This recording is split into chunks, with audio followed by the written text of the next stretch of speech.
कोकिळेला खूप भूक लागली होती. अन्न शोधत असताना ती एका पेरूच्या झाडावर बसली आणि तिच्या चोचीने पेरू खाण्यास सुरुवात केली. असे करताना तिने जितके पेरू खाल्ले तितके खाल्ले नाहीत आणि ते जमिनीवर फेकून दिले.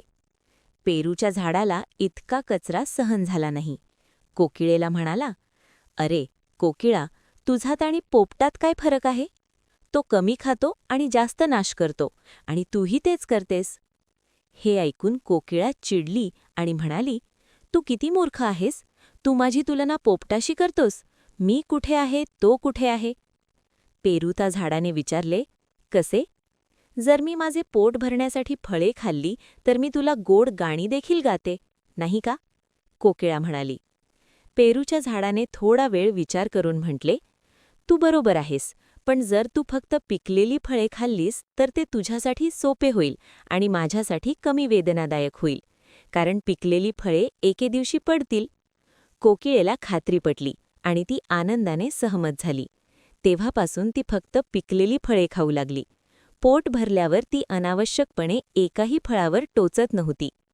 एके दिवशी सकाळी थंड वाऱ्यात डोलत पेरूच्या झाडाने जवळच्या डाळिंबाच्या झाडाला हे सर्व सांगितले. दोन्ही झाडे बोलत असतानाच एक मुलगा आला आणि काठीने पेरू हलवू लागला. त्याने असंख्य पेरू, कच्चे, अर्ध पिकलेले आणि पिकलेले, जमिनीवर हलवले. नंतर त्याने सर्वात पिकलेले आणि चांगले पेरू निवडले. बाकीचे जमिनीवर पडलेले सोडून निघून गेला. तो गेल्यानंतर डाळिंबाचे झाड दुःखी मनाने म्हणाला, "मित्रा पेरू, तू जे म्हणतोस ते बरोबर आहे, पण या माणसांना कधी समजेल जी कोकिळेला समजले?"